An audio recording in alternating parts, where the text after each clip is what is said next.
Praise Allah for sending me you, my love. You found your home, it's here with me, and I'm here with you.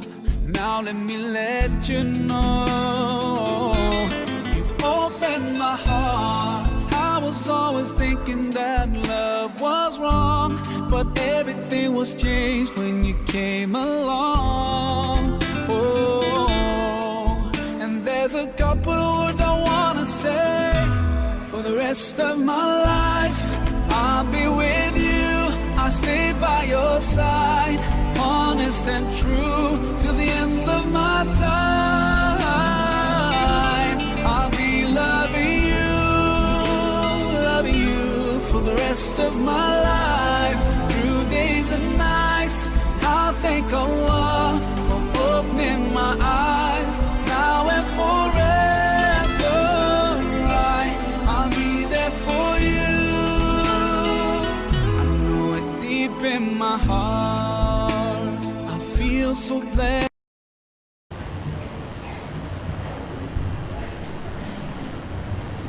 Assalamualaikum warahmatullahi wabarakatuh. Alhamdulillahirabbil alamin, wassalatu wassalamu ala Rasulillah wa ala alihi wa sahbihi ajma'in. Rabbi shrah li sadri wa yassir li amri wahlul 'uqdatam min lisani yafqahu qawli. Subhanaka la 'ilma lana illa ma 'allamtana innaka antal 'alimul hakim. Wa la hawla wa la quwwata illa billahil 'aliyyil 'azim. Alhamdulillah, sambungan kita muka surat berapa? 647. Sampai di mana? Bawah sekali. Bismillahirrahmanirrahim. Sambungan kita dalam kelebihan Al-Quran.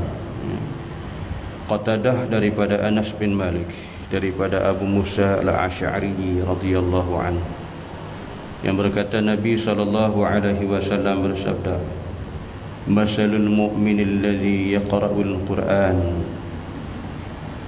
kamasalil atrujjati rihuha tayyibun wa ta'muha tayyib, wa masalul mu'minina lilladzina la yaqra'ul Qur'an kamasalit tamri ta'muhu tayyib wa la riha lahu, wa masalul fahil alladhi yaqra'ul Qur'an kamasalir rihatati rihuha tayyiba wa ta'muha murru, wa maslul fajir alladhi la yaqra'ul Qur'an kamasalil khata kamasalil hanzalatu ta'muha murrun wa la riha laha. Perumpamaan orang mukmin yang membaca Al-Quran, kata Nabi, bagaikan limau manis, baunya sedap dan rasanya enak. Dan perumpamaan orang mukmin yang tidak membaca Al-Quran bagaikan kurma,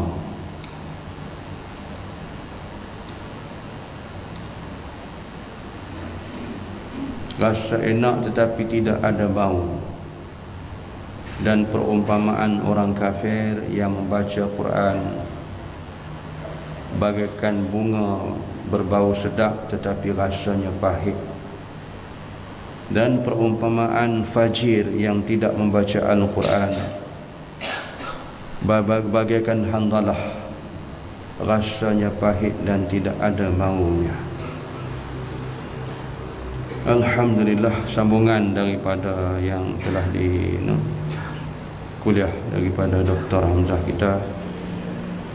Nabi kata perumpamaan orang mukmin yang membaca Al-Quran bagaikan limau manis yang baunya sedap dan rasanya enak. Jadi Al-Quran kalamullah, maka ianya mempunyai keistimewaan dan kelebihan yang luar biasa bagi si pembaca.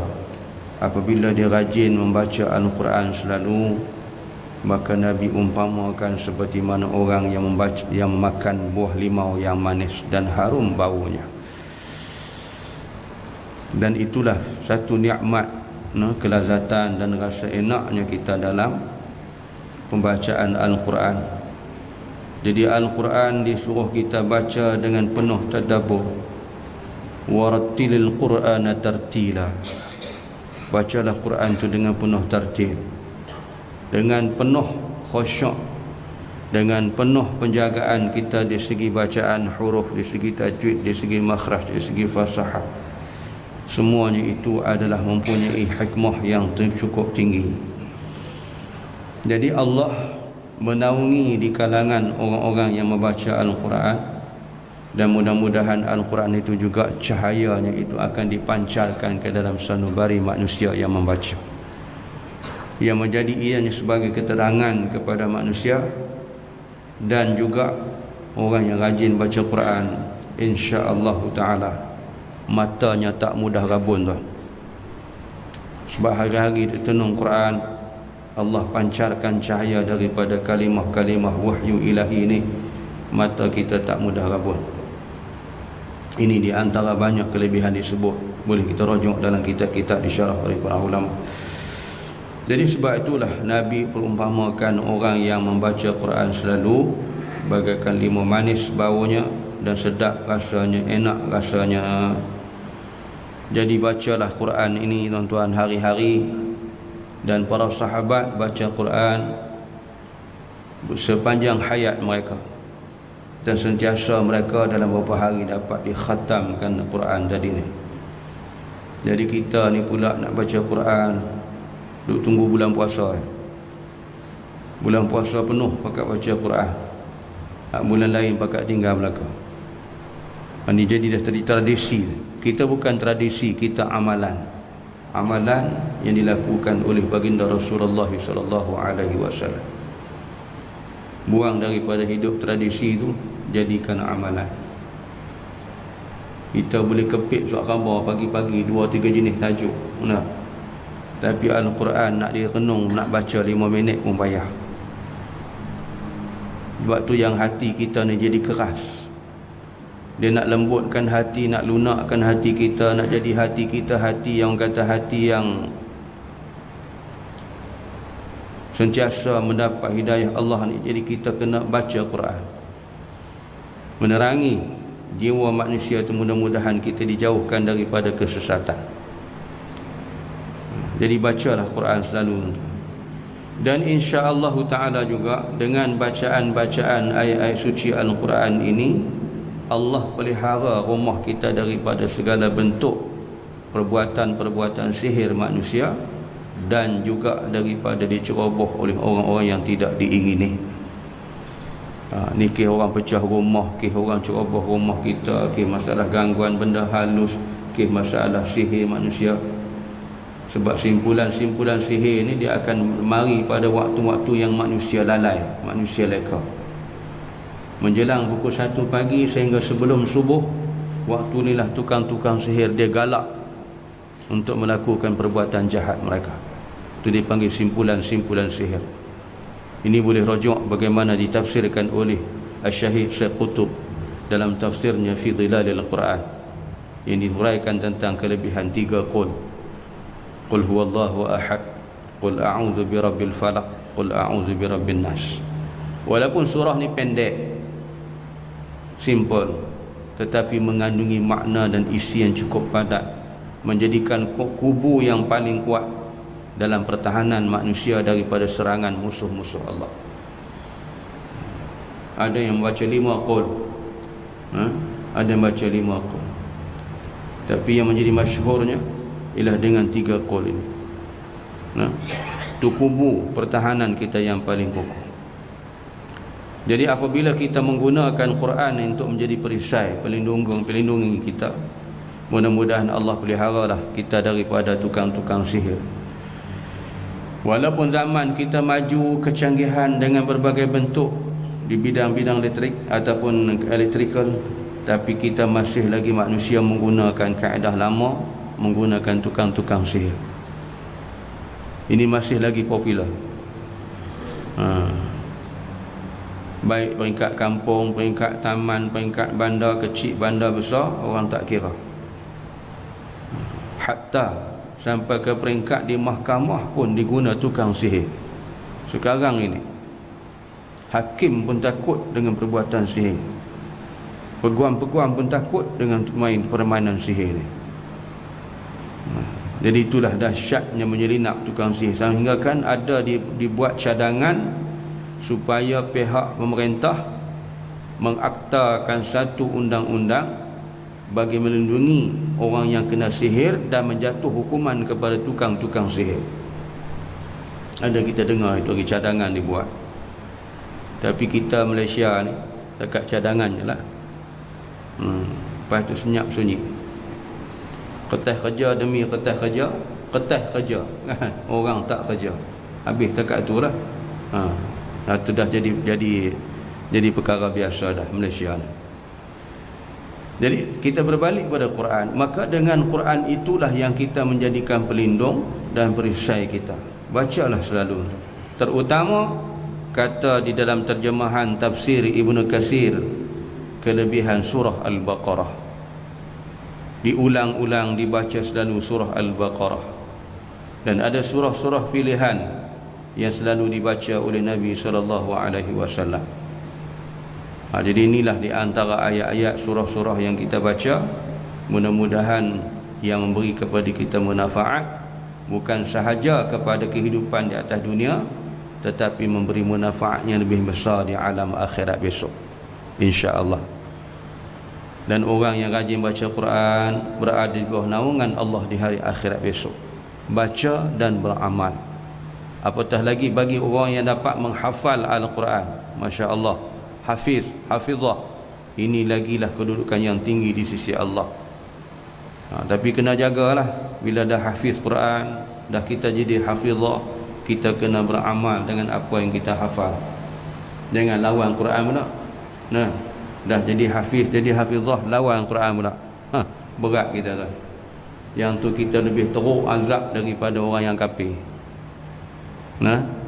Jaga tu. Jadi orang yang beramal dengan Quran ni tak rugi tuan. Maka itulah kehidupan yang diumpamakan oleh Nabi SAW. Dan perumpamaan orang mukmin yang tidak membaca Al-Quran bagaikan kurma, rasa sedap tapi tak ada bau. Ni orang mukmin, orang mukminat tapi tak baca Quran. Sopo kita makan buah kurma, kata Nabi. Kurma ada bau ke? Tak bau kan, tapi sedap. Takkan sedap lah. Sedap sebagai kita orang mukmin, tetapi ciri-ciri orang mukmin tu tak melengkapi kita. Sebab itu ditekankan oleh Al-Syahid Al-Ustaz Hasan Al-Banna kepada anggota-anggota ikhwan dan juga kepada seluruh muslimin muslimat. Dia kata, dekatilah Al-Quran, bacalah Quran selalu, jadilah kita generasi Al-Quran, jinul farij, menjadi golongan-golongan yang sentiasa mendekatkan diri dengan Al-Quran, membaca Al-Quran selalu. Dan menjadilah kita orang yang tekun, rajin beramal dengan Al-Quran, supaya melahirkan insan yang murabbi. Dia kata, insan yang murabbi, insan yang sentiasa mendekatkan diri kepada Allah dan menjadi orang yang dikasihi oleh Allah Subhanahu wa taala. Itu pesanan Al-Syahid Al-Ustaz Hasan Al-Banna dalam risalah dakwah usrah dan dakwah. Jadi kita ni disuruh baca Quran oleh Nabi sendiri pun suruh bacalah Al-Quran. Terutama Nabi sendiri menyuruh kita, pelajarilah Al-Quran dan ajarkanlah anak-anak kamu dengan Al-Quran. Yang ni induk. Kalau kita dapat belajar Al-Quran, mempelajari Al-Quran, membaca Al-Quran, maka kita dapat menguasai seluruh ilmu-ilmu yang lain. Kita jadi orang yang cerdik tuan, menguasai ilmu-ilmu yang lain. Cuba tengok anak-anak kita yang hafal Quran. Ma'had Tahfiz di Pulau Condong memecah rekod yang tinggi jumlah pelajar-pelajar cemerlang dalam peringkat SPM, tetapi tidak diumumkan pun oleh Kementerian Pelajaran Malaysia. Segala kejayaan anak-anak kita dalam bidang tahfiz Al-Quran di Pasir Mas, untuk guru buka tahfiz Al-Quran dan sains, kejayaan mereka lebih ke depan, lebih cemerlang, lebih ramai yang dapat pangkat yang tinggi, tetapi tidak diumumkan. Inilah menunjukkan kepada kita bahawa Al-Quran, sehingga kan kata penasihat dan penaung kepada Ma'had Tahfiz Al-Quran di Pulau Condong yang sekarang ni merangkap Exco Kerajaan Negeri Kelantan, Dr. apa nama saudara kita yang berhormat Tok Wakil kita Zulkifli Mamat, dia kata pernah pada 2-3 tahun yang telah sudah pihak negara Jepun telah menawarkan kos pengajian kepada anak-anak yang cemerlang ini untuk melanjut pelajaran di Jepun. Jepun boleh nampak betapa cemerlang anak-anak di Kelantan ini di Ma'had Tahfiz Pulau Condong. PMR yang tak ambil, dia tak ambil PMR, terus kepada SPM, tetapi kejayaan semua skor A. Tapi tak pernah diumumkan secara langsung ke tak langsung ke dalam akhbar ke, senyap sunyi, langsung tak ada khabar berita. Yang dikhabar beritanya sekolah-sekolah di bawah Kementerian Pendidikan Malaysia. Jadi ni tuan-tuan ni. Jadi peratus yang mengakibatkan orang kata kesan cahaya Al-Quran tadi ni sehingga terpancar ke negara Jepun. Orang Jepun boleh nampak indahnya budak-budak ni hafiz Quran, menawarkan kos untuk melanjut pelajaran di sana yang bersesuaian dengan mereka. Hak kita ni mesti ada beri tawaran untuk belajar-belajar ni. Dia tak nampak tu. Orang yang tak beriman, yang kafir boleh nampak cahaya Al-Quran. Itulah kita nampak kehebatan. PMR tak ambil, terus SPM, tapi boleh skor semua A. Bukan takat 7-8A, mereka boleh skor 20A.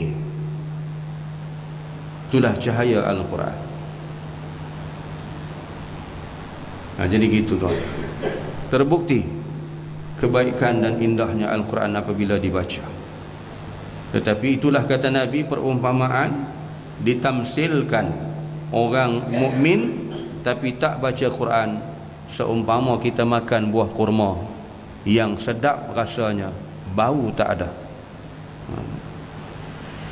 Dan orang yang dikatakan pula orang yang fajir, yang membaca Quran bagaikan bunga berbau sedap tapi rasanya pahit. Orang fajir ni orang yang bukan orang mukmin, bukan orang ni orang yang banyak buat maksiat, banyak buat dosa. Orang yang banyak buat dosa, orang yang tak, bukan di kalangan orang mukmin, bukan di kalangan orang mukminat. Ni orang-orang biasa lah, jenis manusia biasa lah. Mereka tak baca Quran, mereka baca Quran kata Nabi. Kalau dibaca Quran, dia tidak, orang ni dikatakan bagaikan bunga yang berbau tetapi rasanya pahit. Orang yang mana baca Quran tetapi dalam keadaan mereka masih melakukan dosa-dosa, buat perkara-perkara jahat, buat perkara maksiat, maka mereka ni umpama bunga tu bau sedap tapi rasanya pahit kata Nabi. Jadi satu nilai yang tiada bermakna kalau kita ni baca Quran tak beramal dan tak ada diri kita juga melakukan perubahan untuk menjadi orang yang mukmin dan mukminah kepada Allah, maka kita seolah-olah macam bunga itulah, wangi tetapi pahit. Tak ada faedah. Tujuan kita baca Quran bukan sekadar nak dibaca, bukan sekadar kita nakkan keuntungan akhirat pahala, tapi Al-Quran sebagai penunjuk jalan, cahaya yang menerangi kehidupan kita. Mudah-mudahan kita terpelihara daripada kesesatan dalam hidup di atas dunia ni, lalu menjadi cahaya yang menyuluh terang menerang untuk sampai kehidupan kita yang bahagia di alam akhirat. Tu kata Quran. Waktu bila mati besok ditanya wa imamuka, kita akan jawab Quran ni lah imam kita. Tapi bila kita hidup ni dalam keadaan kita tidak mengikuti Al-Quran, tak boleh dijawab yang Quran tu sebagai imam kita. Jadi Quran, Allah turunkan kitab Allah sebagai petunjuk untuk kehidupan manusia di dunia dan juga di akhirat. Dan orang yang, kata Nabi pula, perumpamaan orang fajir yang tidak membaca Al-Quran. Tadi baca Quran, ni tidak baca Quran, bagaikan handalah, rasanya pahit dan tidak ada baunya. Yang ni langsung lagi tak berguna. Dah lah jahat, dah lah hidup bergelumang dengan melakukan kesalahan kepada Allah, Quran pula ditinggal tak dibaca, terus hidup bertambah dengan kesesatan. Inilah kita nak hidup akan terus dalam kesesatan. Tu Nabi umpamakan bagaikan handalah, dia kata rasanya pahit dan tidak ada baunya. Supaya kita makan jadam, jadam tu pahit nak mampus tu. Pahit sungguh-sungguh, tapi ada bau ke? Tak ada bau apa. Tapi jadi ubat juga jadam ni, jadi ubat tapi pahit, tak ada bau.